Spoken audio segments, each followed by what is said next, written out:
Dans les montagnes de l'Ouest canadien, le paysage, tout comme les amitiés, est riche en histoire. Ils vivaient tous sur des ranchs à proximité. Il invitait tout le voisinage à souper. Ces vieux liens seront Pas. La situation s'est rapidement enflammée. Ron allait toujours un peu trop loin. George Parent était une personne à la mèche courte. He will not get away with this. You don't know what he's capable of. Oui, il m'en voulait. What are you gonna do about it? Il était ouvertement violent. Il a dit qu'il prendrait une arme et mettrait un terme à la vie de cet homme.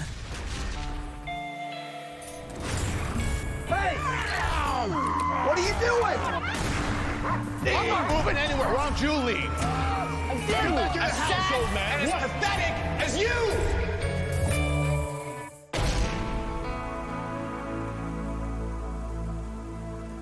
au cœur de la nature sauvage canadienne. 2 Mile, une communauté où abondent les ranchs, est située, comme son nom le suggère, à 2000 de la ville la plus près.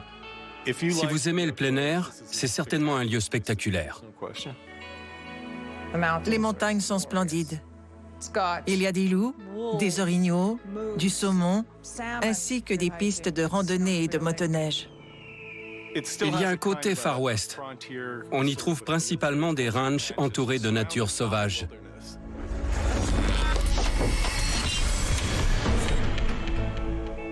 George Parent est né et a grandi dans le secteur. Pour lui, c'est un petit coin de paradis. J'y ai passé toute ma vie. J'ai tout ce qu'il me faut ici. C'est pittoresque. Son jeune frère, Louis, ne s'est pas non plus beaucoup éloigné de la maison.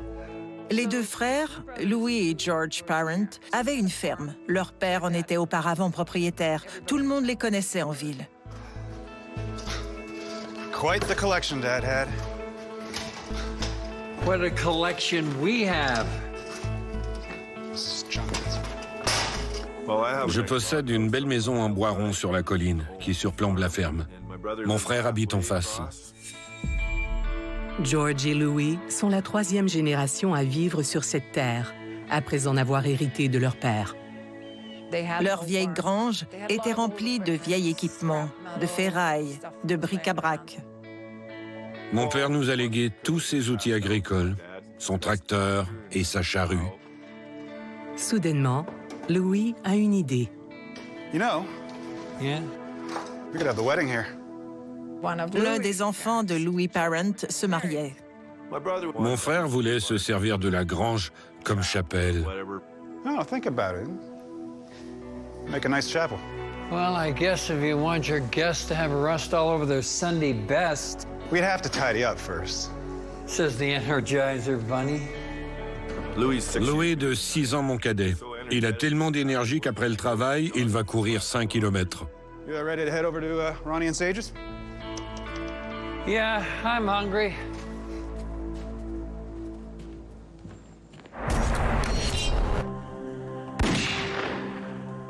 Ron Fowler est l'un des voisins les plus proches des frères Parent, sur la route 6 Mile.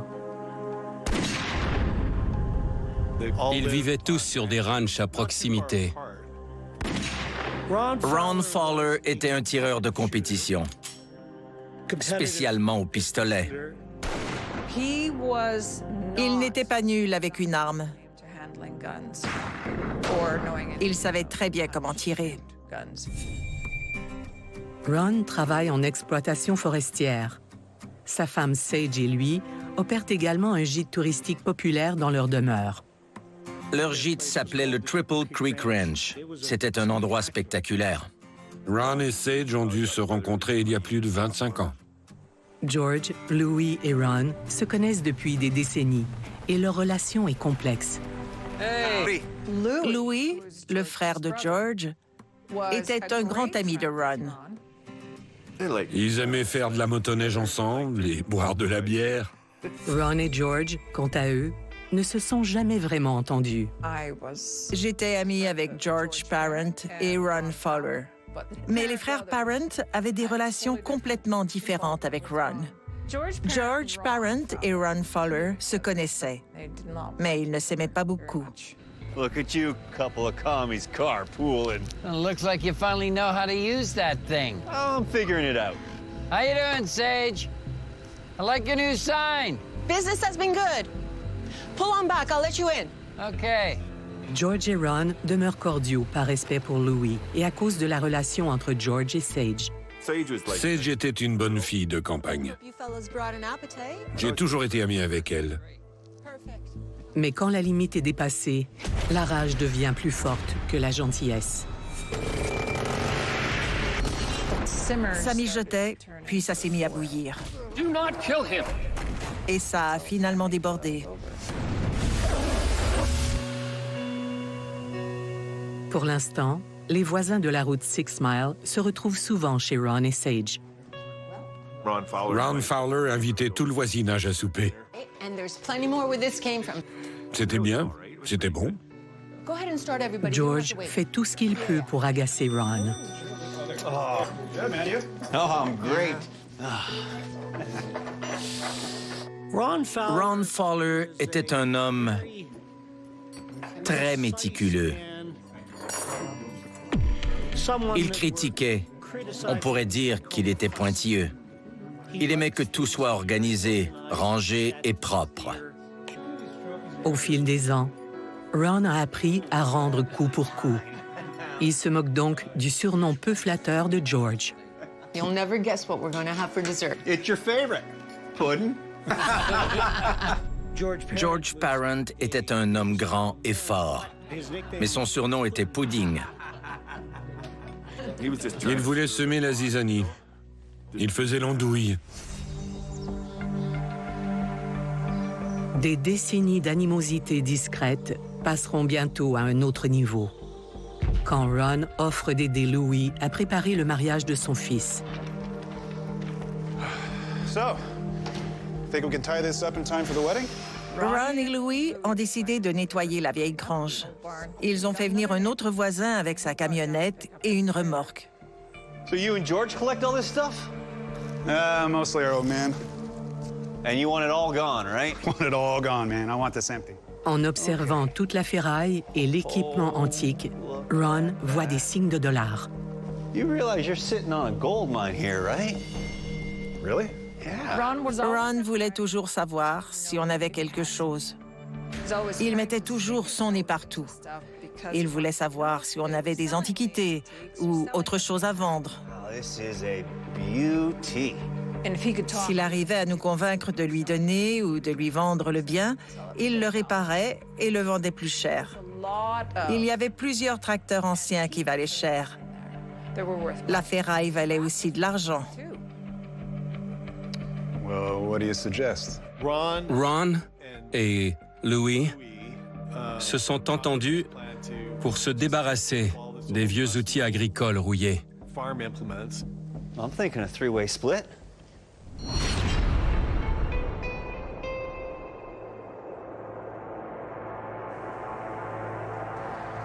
Quelques jours plus tard, Louis et Ron ont presque fini de vider la grange. Quand ils sont forcés de s'arrêter net, George ignorait tout de l'affaire et quand il la découvre, il n'est pas content.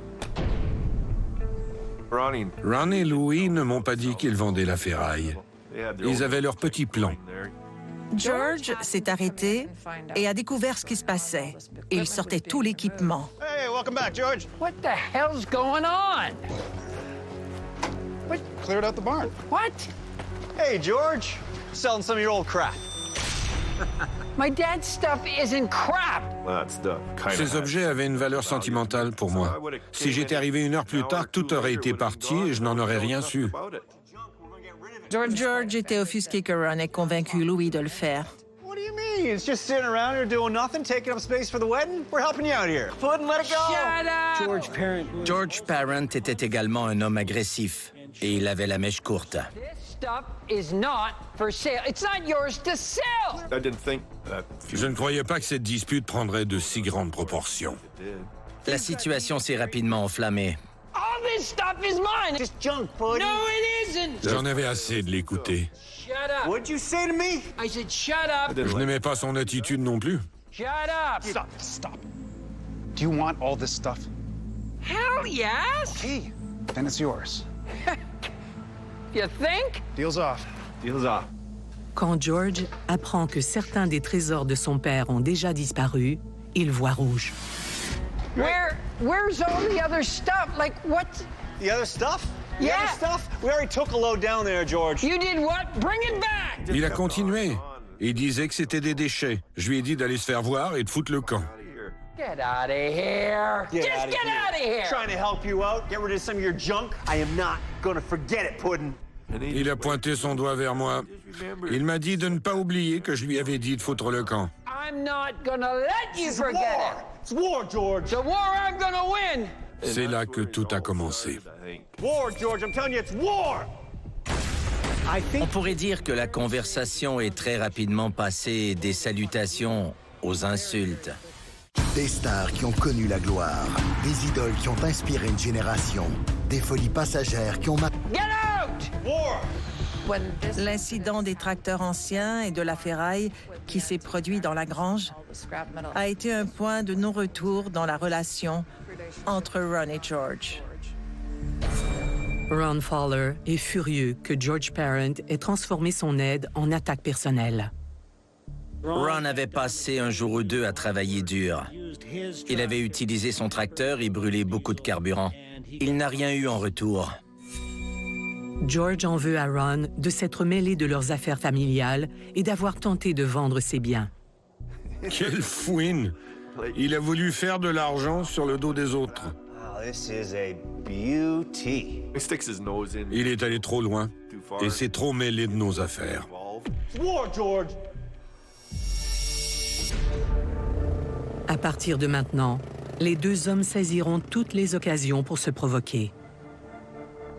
Je me suis acheté un quad. J'ai pris le plus gros et le meilleur qui était disponible pour pouvoir envoyer le plus de cailloux possible chez lui. Aux commandes de son nouveau jouet, George roule sur la route 6 Mile. Il se dirige droit vers la maison de Ron. La propriété de Ron et de sa femme était au bout de la route 6 Mile. La route devenait ensuite un chemin forestier. Tous ceux qui vivaient dans le coin passaient par là pour aller chercher du bois. Le chemin forestier est public, mais pour y accéder, il faut longer le terrain de Ron. Ron protégeait beaucoup sa propriété. Il n'aimait pas que des gens passent parce que ça violait leur intimité. Ron Fowler se sentait propriétaire de la route plus qu'il ne l'aurait dû. Ce n'était pas sa route privée. Ron est convaincu qu'il est de son devoir de protéger la route, même s'il ne la possède pas légalement. Ron Fowler était surnommé le shérif de 2 Mile. Il prenait l'initiative de trop s'impliquer. Aux yeux de Ron, George viole sa propriété et il décide de prendre la situation en main.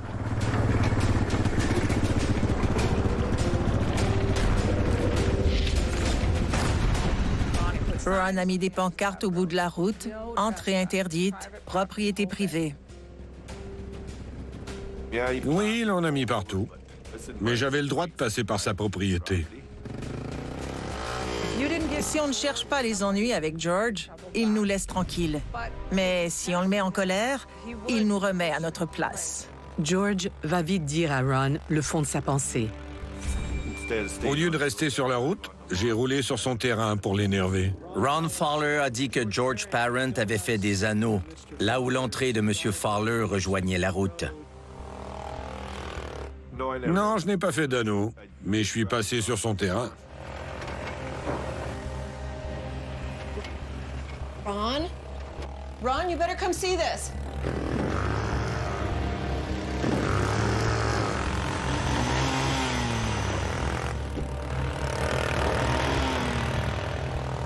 Selon Ron, quand George passait sur son terrain, il effrayait les chevaux. C'est devenu un énorme problème. Je n'ai jamais pourchassé ses chevaux. Parfois, je les éclaboussais un peu. Pour lui, c'était du harcèlement. Ce n'était pas bon pour les affaires. Pour Ron et Sage, le comportement de George est troublant et ils croient que ça perturbe les clients de leur gîte. La situation est devenue si tendue qu'il a senti le besoin de dire à ses clients de se méfier de l'homme au quad, qu'il était problématique. He will not get away with this.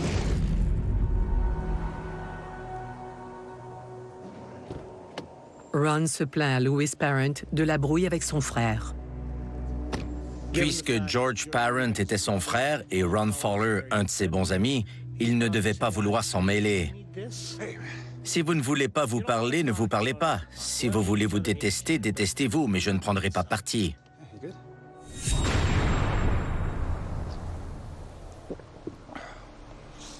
Hey, listen. You gotta take it easy. Louis supplie son frère d'être vigilant. Mon frère m'a dit de faire attention qu'il pouvait me tuer. Okay, you're putting me in an awkward position. Okay, you're my brother, and he's a good friend of mine. No accounting for taste. You know, I would say that you don't know what he's capable of, but you do know. Louis rappelle à George que pour protéger ses intérêts, Ron n'hésite pas à sortir les armes. Il y a plusieurs années, Ron a participé à une fusillade impliquant une camionnette et des jeunes sur sa propriété. Ron était sorti avec une arme et avait tiré sur la camionnette. Il a touché l'aile avant. Les jeunes ont déguerpi, l'ont dit à leurs parents et ont appelé la police. Il y a eu des accusations. On lui a retiré ses armes, mais il les a récupérées après un moment. Même si son dossier est effacé, une dangereuse réputation lui colle à la peau. He's armed to the hilt and a crack shot. Ron Fowler devait avoir environ 15 ou 20 armes à feu. So what? I'm armed to the hilt. Je ne sais pas combien d'armes je possède, probablement 10 ou 15 au maximum. Just don't poke the bear. Yeah.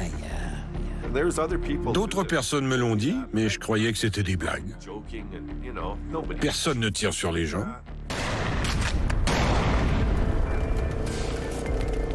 George n'est pas intimidé. Il passe toujours devant la propriété de Ron pour aller chercher du bois. Monsieur Fowler a affirmé que George Parent s'arrêtait à l'intersection entre l'entrée et la route et qu'il fixait la maison de façon menaçante.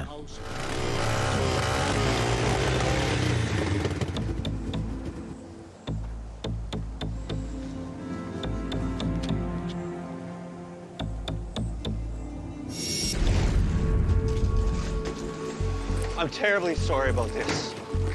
I know my neighbor is bad news, but... Monsieur Fowler a dit que Monsieur Parent l'empêchait de conserver ses clients, du moins ses anciens clients. I'm really sorry about this. We'd love to have you. Monsieur Fowler était un homme plutôt anxieux. George Parent était un intimidateur. Ron allait toujours un peu trop loin.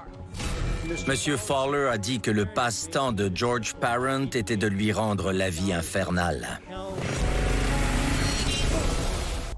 Il est juste de dire que George le provoquait un peu. Il m'a passé un savon et on a eu une autre altercation. Yeah, it's your face that scared him off. Gotta stay off of my property, George. This is between you and me. Think about what you're doing to Sage. Sage should never have married you anyway. Think about what you're doing to our livelihood. Ronnie! Ronnie! Get back inside! Don't even talk to me! Ronnie, don't give him the satisfaction of getting under your skin. Je ne sais pas si elle l'encourageait. En tout cas, elle ne m'a jamais dit de me tenir tranquille. You are gonna get yours, Puddin'. There'll be other Trust me. guests. Come on.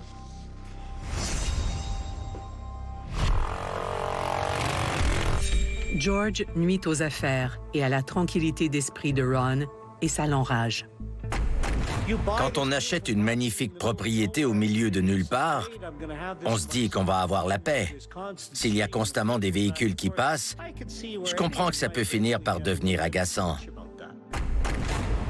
George en a assez que Ron se prenne pour le roi de la route 6 Mile. Il était autoritaire, un vrai dictateur. Il harcelait les gens. Plusieurs personnes m'ont raconté avoir eu une mauvaise expérience avec lui. Ron reçoit un appel imprévu qui lui donne un sentiment de puissance extrême. Le ministère des Forêts a approché M. Fowler. On lui a demandé de surveiller la route, à l'affût de voleurs de bois. C'est pour lui l'occasion parfaite de se venger. Quelques jours plus tard, George est allé dans les bois. Il avait besoin de poteaux.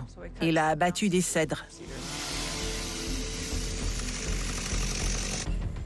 Pour abattre de gros arbres, il faut demander un permis. Ron l'a vu et a appelé le ministère. So what do I owe the honor?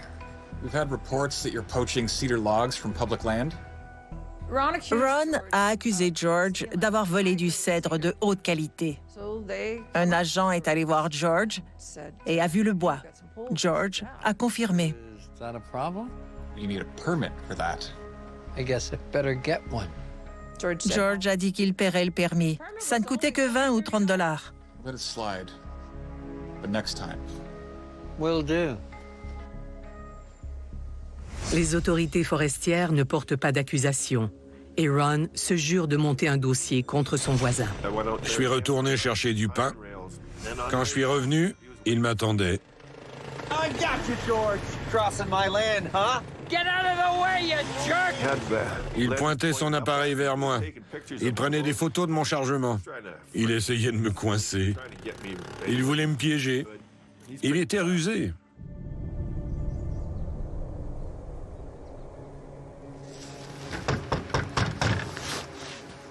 Il a envoyé les photos au ministère et 5 jours plus tard, le même agent était sur le pas de ma porte. You again? Il a dû être agacé quand l'agent lui a dit que le voisin avait encore appelé. So what? It's not cedar. Je croyais que ces petits arbres ne valaient rien pour personne, même pour le gouvernement. You have to pay a fee for pine, too. Finalement, il fallait aussi payer des droits de coupe. Sweat it. 3 strikes and you're out. Roger that.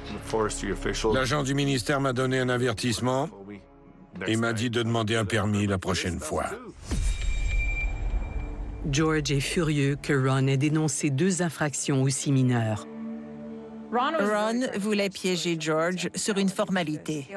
Il allait toujours un peu trop loin.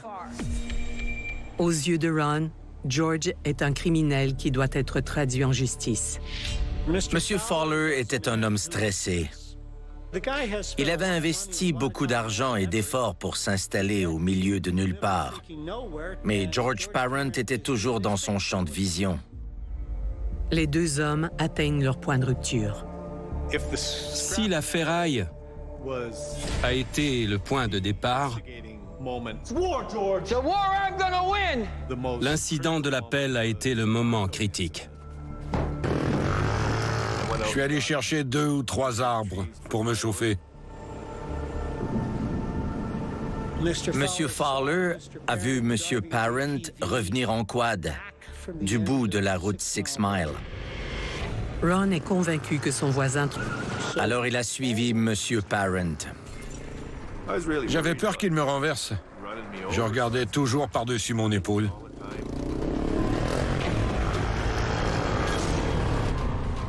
Il y avait une pelle au bord de la route. Elle dégageait le fossé. La route était étroite. Ron a garé sa camionnette sur l'autre côté. La route était complètement bloquée. Now I got you, What pudding. the hell are you doing? Oh, say cheese. Ron est sorti avec son appareil photo. Il prenait des clichés. What's this? Oh, you got a permit for this, pudding? Ron voulait des photos du chargement pour les envoyer au ministère. I don't need a permit to punch you in the face. Oh, is that a threat, George? Darn right it is. Il prenait des photos de mon chargement pour m'énerver. Il a continué. Get the camera out of my face. Je lui ai dit, fais de l'air. Pousse-toi de mon chemin. I told you I'd be here for you. Get that. George a perdu la tête. What are you gonna do about it? Je l'ai pris par le cou. I don't need a permit for this! George a commencé à étrangler Ron. Je ne serrais pas fort, mais il m'a suivi comme un cochon domestique. Je voulais juste qu'il se pousse. La frustration était à son maximum. Do not kill him!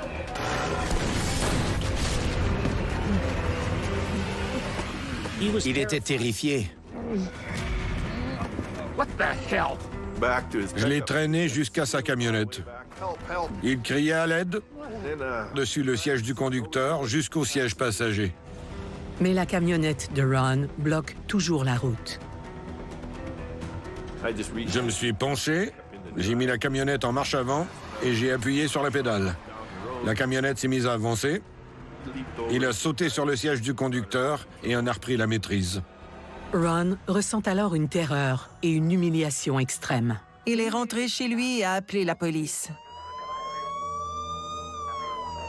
Yeah, so I'm on my four-wheeler and I got a load of wood behind. Je ne me rendais pas compte que je pouvais être accusé de voie de fait. Je voulais qu'il se pousse de mon chemin. Dragged me from the ATV. He threw me into the truck. My truck. George a fait sa déposition à la GRC, puis Ron a fait sa déposition. Il y avait d'énormes différences dans les récits racontés par les deux hommes. Toutefois, 3 personnes avaient assisté à la scène. La 3e personne, l'opérateur de l'appel, les connaissait tous les deux. George! No, you're going to kill him! L'opérateur de l'appel affirme à la police que George s'est emporté quand Ron lui a coupé la route. Les policiers ont conclu qu'ils ne pouvaient rien faire. C'était une dispute entre deux hommes. George y voit une victoire. Quand on est parti, le policier a dit que puisqu'il me bloquait la route, c'était lui l'instigateur. Ron est furieux de ne pas obtenir justice à la suite de l'événement traumatisant. George avait été ouvertement violent. Ron craignait vraiment pour sa vie.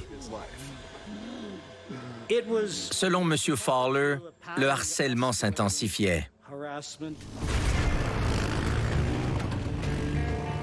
Par la suite, Ron Fowler a installé des caméras sur sa propriété. Comme il vivait au bout de la route, Ron avait peur. Il ne se sentait pas vraiment protégé. Il avait environ 6 caméras. C'était un bon système de surveillance. I hope you can hear me, Sheriff 2 Mile. You're a weasel! Les caméras ne me dérangeaient pas du tout. J'ignore ce que Ron pensait. S'il imaginait que j'allais le tuer, mais je n'avais pas l'intention de lui faire de mal. Pas à moins qu'il ne me provoque de nouveau.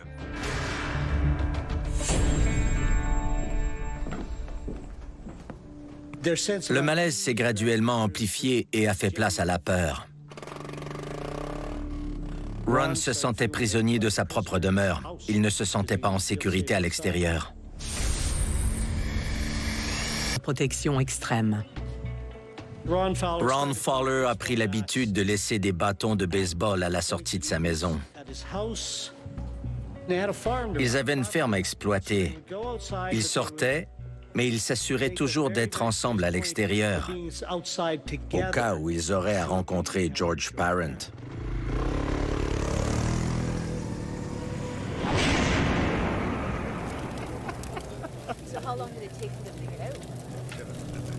Malgré l'animosité, Ron et Sage ne peuvent pas dire non à une réunion entre voisins. À cause de sa peur grandissante, Ron Fowler a posé un geste regrettable.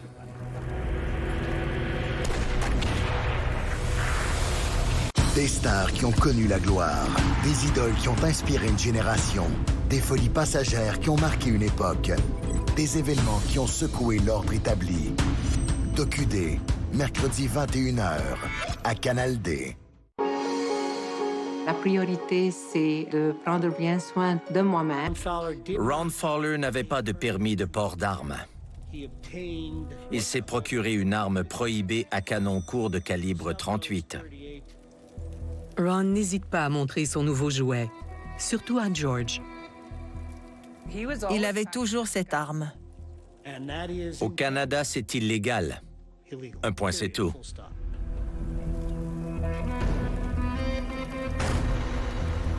À ce moment, Ron commettait une infraction criminelle grave. George n'est pas un délateur.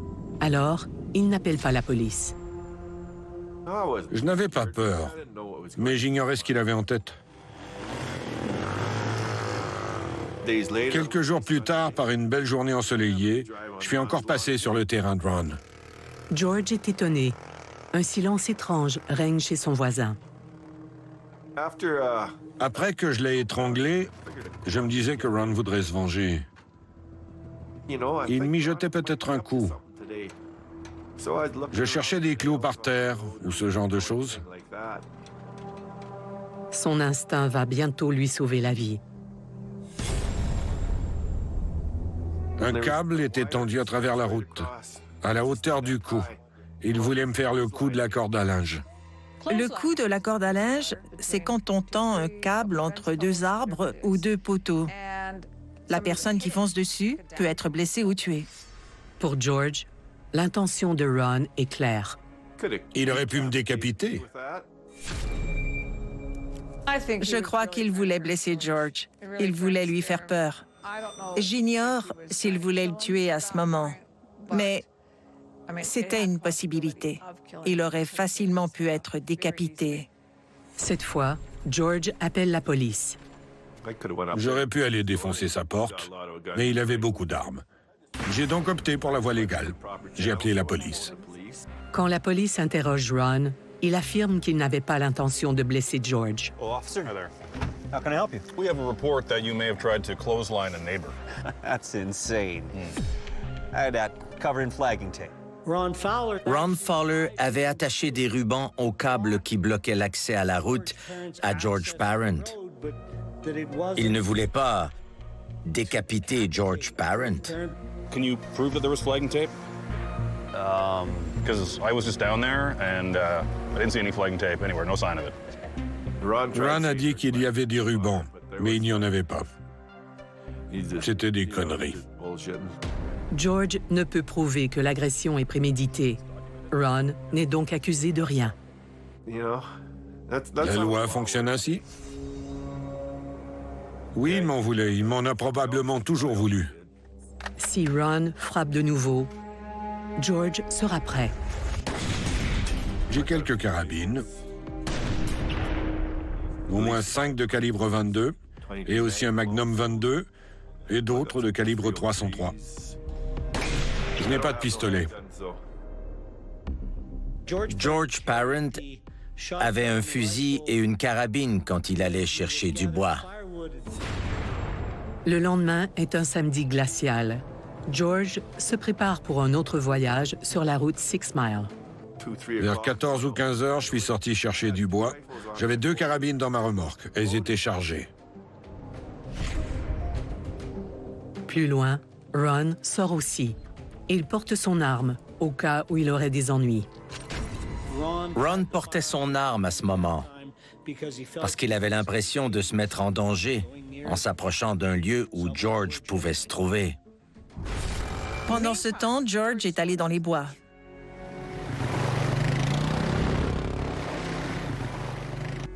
Je suis allé chercher le bois et je suis revenu vers 17h15. En roulant, j'ai vu un bout de corde qui traînait par terre. On a toujours besoin de corde. Je me suis penché pour la ramasser et quand je me suis relevé, j'ai vu des pieds. C'était Ron. Ça a commencé avec un permis à $20 et ça a finalement explosé.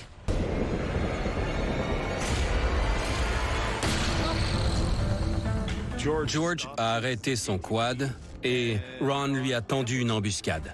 Il m'a tiré dessus et je n'ai pas bougé. Puis il a tiré encore. La balle a écorché ma main. Au 3e coup, il m'a atteint au coude. Il a touché un os. Je l'ai regardé et je lui ai dit « Foutu enfoiré ». Puis George a repris ses sens et il a déguerpi aussi vite que possible. Cet homme est si solide et fort que même si la balle lui avait fait éclater le coude, il a pu conduire son quad jusque chez lui. Chez moi, j'ai sorti mes armes du quad et je les ai cachées dans le congélateur. Je me disais que les policiers viendraient. Je ne voulais pas me faire confisquer mes armes. C'est alors que George comprend où la première balle a frappé.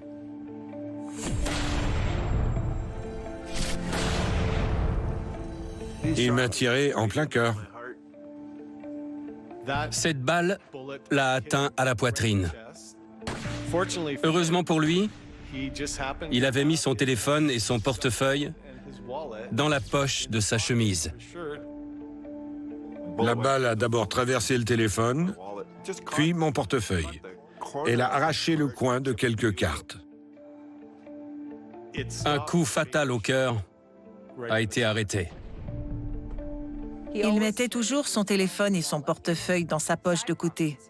Ce jour-là, il les avait mis devant, le jour où on lui a tiré dessus. C'est un miracle qu'il soit vivant. Cette balle devait aller à plus de 200 mètres par seconde quand elle l'a touché. Ça n'a aucun sens. George se rend à l'hôpital local. C'est de là qu'il appelle la police. Ron a été accusé de tentative de meurtre, de voie de fait grave et de possession d'une arme prohibée, chargée et dissimulée. En février 2019, Ron Fowler subit son procès pour la tentative de meurtre de George Parent. La peine pour possession d'armes est d'un minimum de 4 ans. Il allait purger au moins 4 ans. Les peines pour voie de fait grave et tentative de meurtre peuvent aller de 4 ans à la perpétuité. Le procureur de la Couronne a dit que Ron Fowler avait placé la corde pour que George Parent s'arrête.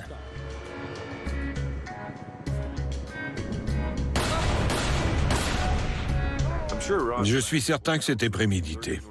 Pourquoi se serait-il promené chez lui avec une arme chargée, sinon pour prendre quelqu'un au piège? Quand Ron est appelé à la barre, il plaide la légitime défense. Ron a raconté qu'il faisait ses petites affaires et cherchait un objet qu'il avait perdu. George est arrivé par surprise et l'a menacé d'une carabine. George Parent a dit « Je te tiens ». À ce moment, Ron Fowler a jugé raisonnable de tirer pour se défendre. Dès les déclarations liminaires, il était évident que les deux parties soutiendraient qu'une querelle entre voisins s'était envenimée au point où George avait étranglé Ron.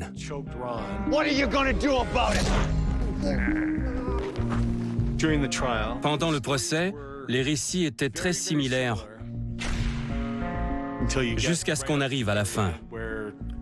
Là, ils se contredisaient. On a remis en doute le nombre de coups qui ont été tirés.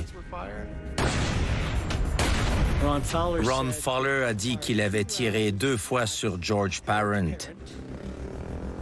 avant de se retourner pour se cacher dans les bois. En examinant son arme, Ron Fowler a vu 2 cartouches utilisées. L'une des balles aurait pu traverser la main de George Parent avant de toucher sa poitrine. On a dit que c'était de la légitime défense. Il fallait convenir que George Parent était imposant. Il s'était au moins une fois battu avec lui. George Parent avait menacé Ron Fowler. Ces éléments démontraient qu'il était raisonnable pour Ron Fowler d'avoir peur. Toutefois, un expert en criminalistique a dit que 3 coups avaient été tirés.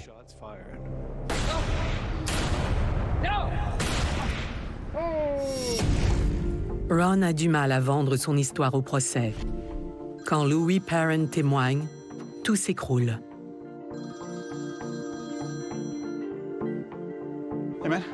Louis a dit que plus tard ce soir-là, après l'incident, il avait parlé à Ron.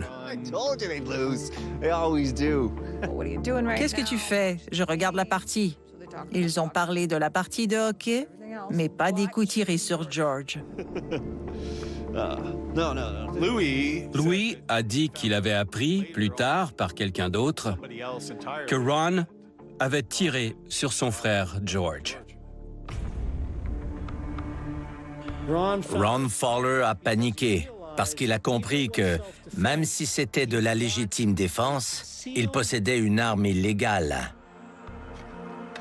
Il a pris l'arme et l'a enterrée.